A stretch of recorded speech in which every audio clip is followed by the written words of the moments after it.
The first book of Kings, chapter 6. Solomon builds the temple in the 480th year after the Israelites came out of Egypt. In the 4th year of Solomon's reign over Israel, in the month of Ziv, the 2nd month, he began to build the temple of the Lord.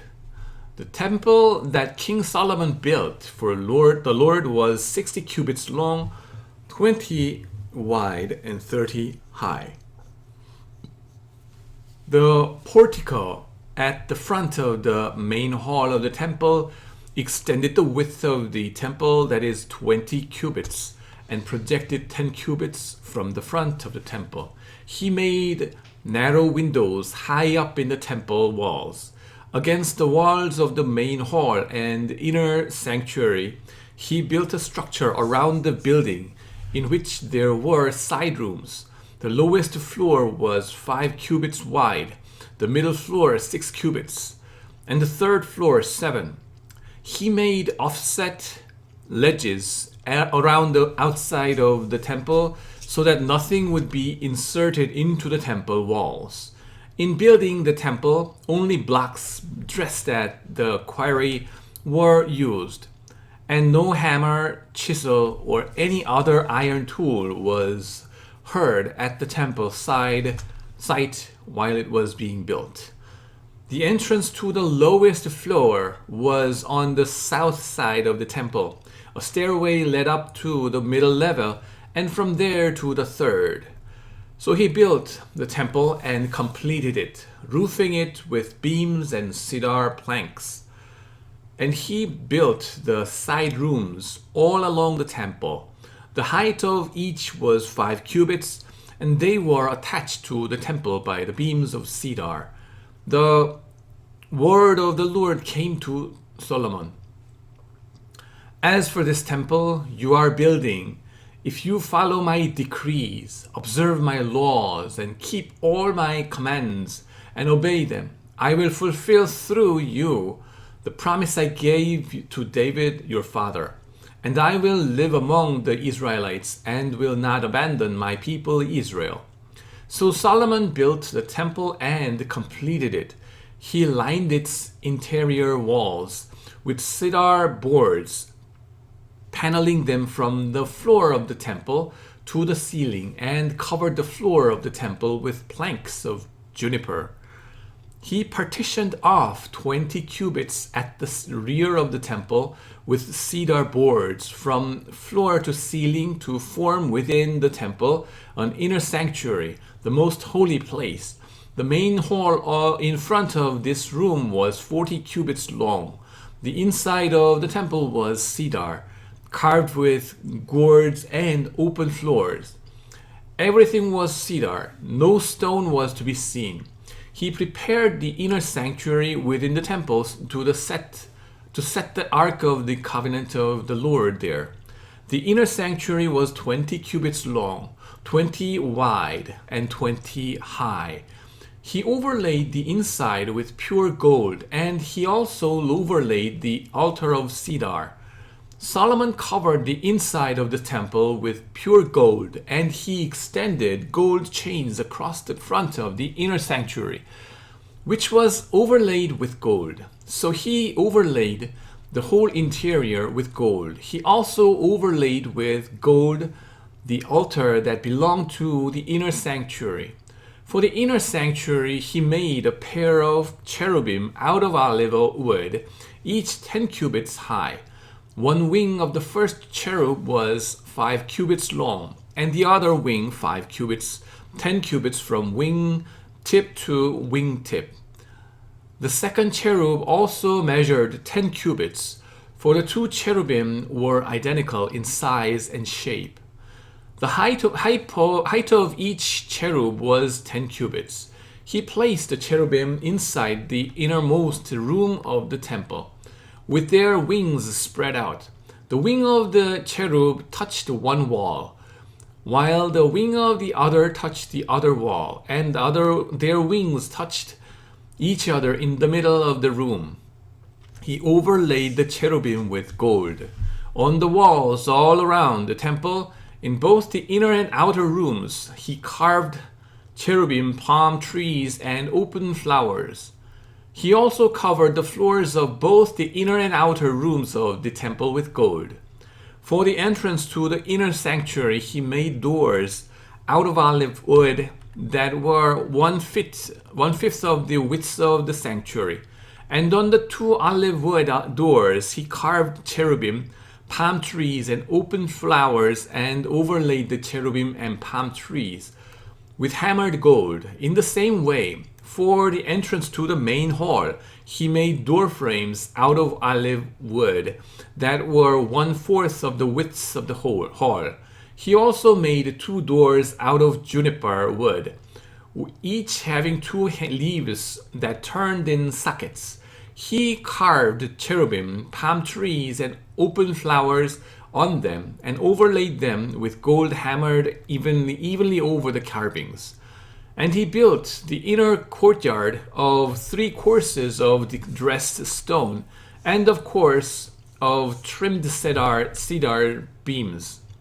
The foundation of the temple of the Lord was laid in the 4th year, in the month of Bul, the 8th month. The temple was finished in all its details, according to its specifications. He had spent 7 years building it. Solomon built his palace, chapter 7.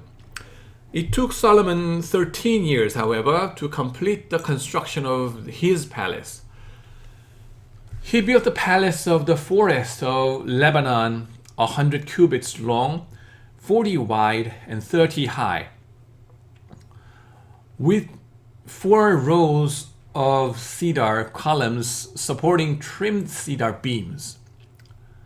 It was roofed with cedar above the beams that rested on the columns, 45 beams, 15 to a row. Its windows were placed high in sets of 3, facing each other. All the doorways had rectangular frames. They were, in the front part, in sets of 3 facing each other. He made a colonnade 50 cubits long and 30 wide. In front of it was a portico, and in front of that were pillars and an overhanging roof. He built the throne hall, the hall of justice, where he was to judge, and he covered it with cedar from floor to ceiling. And the palace in which he was to live, set farther back, was similar in design. Solomon also made a palace like this hall of Pharaoh's daughter, whom he had married. All these structures, from the outside to the great courtyard, from foundation to eaves, were made of blocks of high-grade stone, cut to size and smoothed on their inner and outer faces. The foundations were laid with large stones of good quality, some measuring 10 cubits and some 8. Above were high-grade stones, cut to size, and cedar beams. The great courtyard was surrounded by a wall of 3 courses of dressed stone and 1 course of trimmed cedar beams, as was the inner courtyard of the temple of the Lord with its portico. The temple's finishings King Solomon sent to Tyre and brought Huram, whose mother was a widow from the tribe of Naphtali, and whose father was from Tyre and a skilled craftsman in bronze. Huram was filled with wisdom, with understanding, and with knowledge to do all kinds of bronze work. He came to King Solomon and did all the work assigned to him. He cast 2 bronze pillars, each 18 cubits high and 12 cubits in circumference. He also made 2 capitals of cast bronze to set on the tops of the pillars. Each capital was 5 cubits high. A network of interwoven chains adorned the capitals on top of the pillars, 7 for each capital. He made a pomegranate in 2 rows, encircling each network to decorate the capitals on top of the pillars. He did the same for each capital. The capitals on top of the pillars in the portico were in the shape of lilies, 4 cubits high. On the capitals of both pillars, above the bowl-shaped part next to the network, were the 200 pomegranates in rows all around. He erected the pillars at the portico of the temple. The pillar to the south he named Jachin, and the one to the north Boaz. The capitals on the top were in the shape of lilies, and so the work on the pillars was completed. He made the sea of cast metal, circular in shape, measuring 10 cubits from rim to rim and 5 cubits high. It took a line of 30 cubits to measure around it. Below the rim, guards encircled it, 10 to a cubit. The guards were cast in 2 rows in one piece with the sea. The sea stood on 12 bulls, 3 facing north, 3 facing west, 3 facing south, and 3 facing east. The sea rested on top of them, and their hindquarters were towards the center. It was a handbreadth in thickness, and its rim was like the rim of a cup, like a lily blossom. It held 2,000 baths. He also made 10 movable stands of bronze. Each was 4 cubits long, 4 wide, and 3 high. This is how the stands were made. They had side panels attached to uprights. On the panels between the uprights were lions, bulls, and cherubim, and on the uprights as well. Above and below the lions and bulls were wreaths of hammered work. Each stand had 4 bronze wheels with bronze axles, and each had a basin resting on 4 supports cast with wreaths on each side. On the inside of the stand there was an opening that had a circular frame 1 cubit deep. This opening was round, and with its basework it measured 1.5 cubits. Around its opening there was engraving. The panels of the stands were square, not round. The 4 wheels were under the panels, and the axles of the wheels were attached to the stand. The diameter of each wheel was 1.5 cubits. The wheels were made like chariot wheels.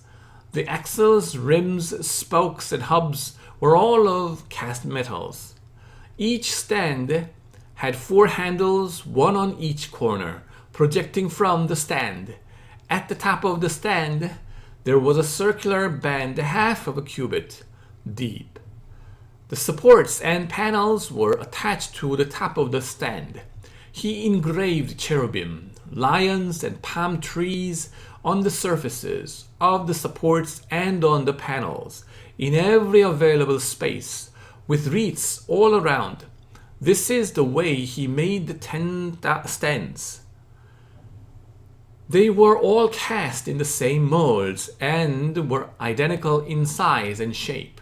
He then made 10 bronze basins, each holding 40 baths and measuring 4 cubits across, 1 basin to go on each of the 10 stands.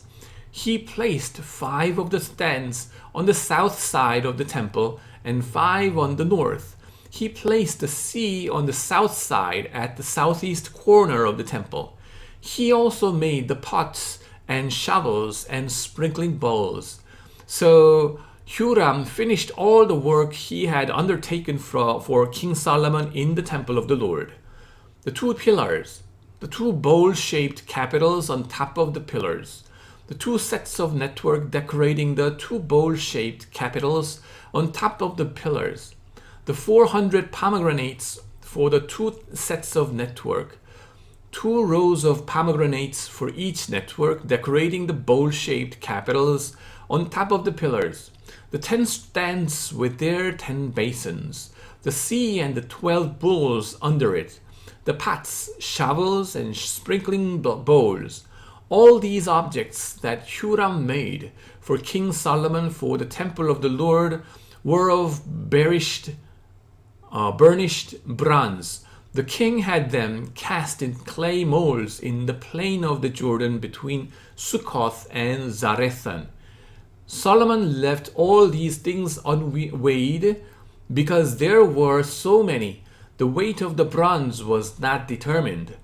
Solomon also made all the furnishings that were in the Lord's temple, the golden altar, the golden table on which was the bread of the presence, the lampstands of pure gold, 5 on the right and 5 on the left, in front of the inner sanctuary, the gold floral work and lamps and tongues, the pure gold basins, wick trimmers, sprinkling bowls, dishes, and censers, and the gold sockets for the doors of the innermost room, the most holy place, and also for the doors of the main hall of the temple.